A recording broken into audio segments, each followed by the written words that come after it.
Ludwigia Senegalensis.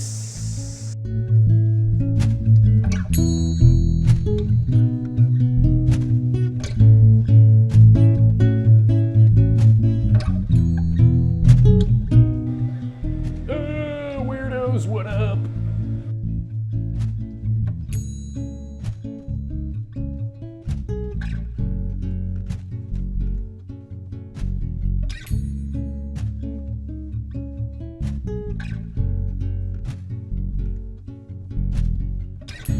What's up, everybody? How you doing? Hope you're having a fantastic day out there. Today we're here to talk about Ludwigia Senegalensis. When I moved here, we had a little bit of a problem. I had recently acquired some Ludwigia Senegalensis, and it didn't make the move. It didn't work out. It melted, it died off, and there wasn't anything I could do about it. Now, from searching around a little bit, I found some, and this was about, full disclosure, it's about 6 months ago. So I've got it adapted to my system, and let's talk about it a little bit. Ludwigia Senegalensis is a beautifully marbled leaf that will grow this real kind of veiny red pattern. It looks kind of like brickwork or something like that. It is a stem plant.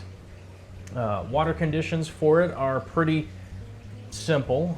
They're going to be a little bit on the soft side, so you definitely do want to have a little bit lower pH. You don't want to go over 7.5 with this. Anything below 7.5, you're going to be pretty fine. I wouldn't worry too much about it. But it being a stem plant, how do we propagate it? And that's the main reason for making this video today. Explain some of the ins and outs of this plant and why it's grown all the way up to the top on this tank. I had to grow it and let it grow all the way up to the top until I could start to get some of the side shoots out of it, because it propagates a lot like other Ludwigias, other stem plants. We need some of those side shoots to trim off and replant, and that wasn't happening in this tank previously. I'd upgraded the lights. I don't know how long ago I updated the lights, maybe 2 months ago, something like that. And since then, we've started to get a lot of side shoots and stuff. I went from the 2.0, the Fluval 2.0 to the 3.0s, and I'm seeing a lot better growth. And I think a big reason for that is I'm able to change the light spectrum a little bit and kind of tweak with the daylight settings and kind of get it to do a little bit better. But a beautiful plant, and we're finally able to propagate it.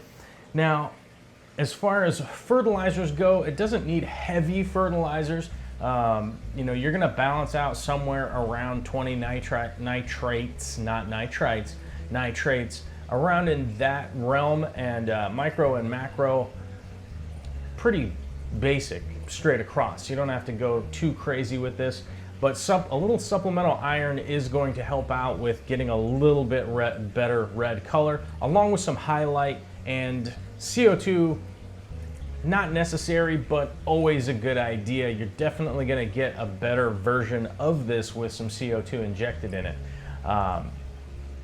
As far as the substrate for it, right now I have the ADA Aquasoil, Amazonia, I think, the black kind, mixed with Fluval Stratum, and there is actually a little bit of the fluorite black sand in here. Also, that's the 3 substrates, that's the lights. We do have CO2. And how am I supplying those fertilizers?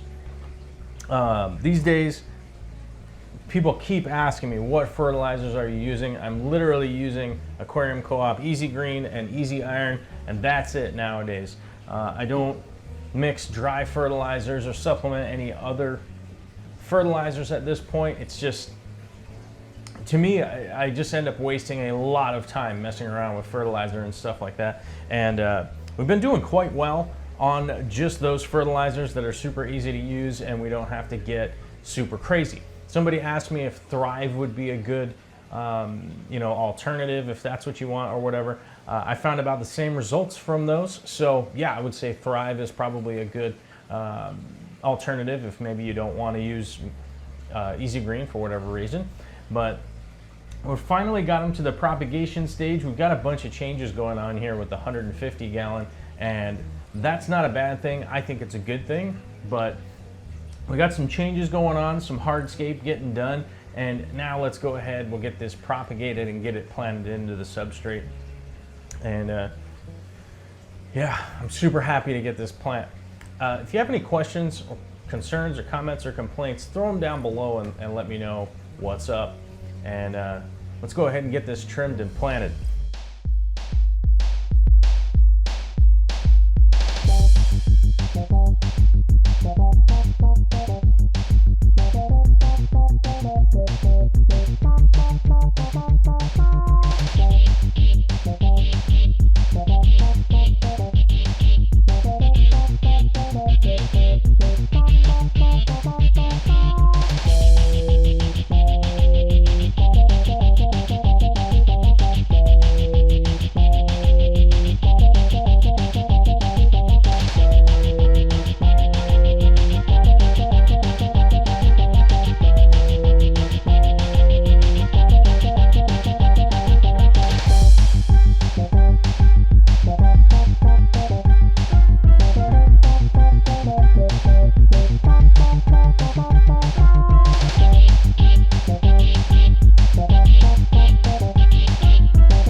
How do we trim and plant this? When looking at your plant itself, you're gonna have these little offshoots that will eventually turn into big offshoots. Those big offshoots, you go ahead and trim them. You can see this one here has started to get some aerial roots on it. This is perfect time to trim it off, and this is gonna become a whole new plant. We're gonna plant it in the substrate about this deep where my finger is right here. So what is this, 1.5 inches? I don't know how many centimeters that is. We're gonna plant that right into the substrate. Roots will grow out of here, and it'll stay right into the substrate. It'll grow and turn into its own plant. Eventually it'll start to send off shoots, and we'll do the exact same thing. This area set out right here where we're actually gonna be planting the Senegalensis right in front of the Alternanthera Renekii. Now that's the big stuff. And we've got some Cryptocrine flamingo down here and some Styrogyne repens down here. In the front, the Ludwigia Senegalensis is going to do real well as sort of a middle ground plant, and we do want a lot of light hitting it. We want a lot of light hitting it because it's mildly demanding as far as light goes. It doesn't need necessarily a ton of light, but we want a lot of the light that we have on our tank hitting it. So hopefully that explains a little bit. And don't plant these too close together. You do want to leave a little space, like 1 inch or a couple centimeters in between each stalk down here. They'll have a tendency to kind of, starve each other out a little bit if they are too closely planted together. So you can't just take the whole bunch and jam it into the substrate like you can with some. Oops. Oh man, I screwed up, but that's okay.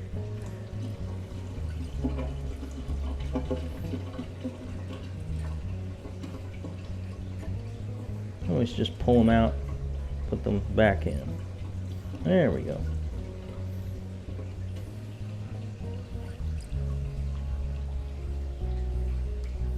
We've got to get our tweezle twazzles out, that's for sure. These are virtually impossible to plant without some good tweezers. So I do recommend making the investment in some good tweezers if this is something that you're going to do. Luckily, the investment is only a couple of dollars. You're really not going to be going broke getting some tweezle twazzles. I do have some links for them in the Amazon store. Aquarium Co-op carries them too. They're quite affordable. I mean, if you're talking $8 or $9, this plant was more expensive than that. So, I think it's worthwhile, personally.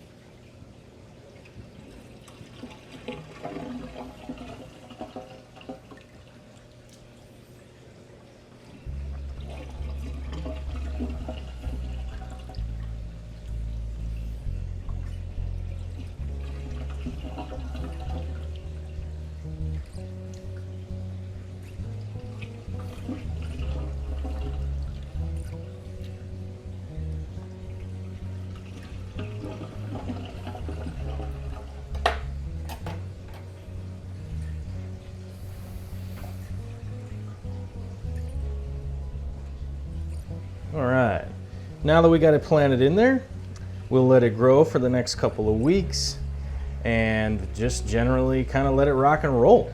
And that'll give us a good excuse to do a little update on this tank as things are growing in, things are changing, and stuff is going pretty well. Can't really complain too much. Hopefully we'll have some guppy babies by then and we'll be able to do a real fun update. But thanks for watching. Hopefully that I answered all of your questions, and if you have more questions, post them down below and let me know. Down in the down part, down at the bottom. All right, later.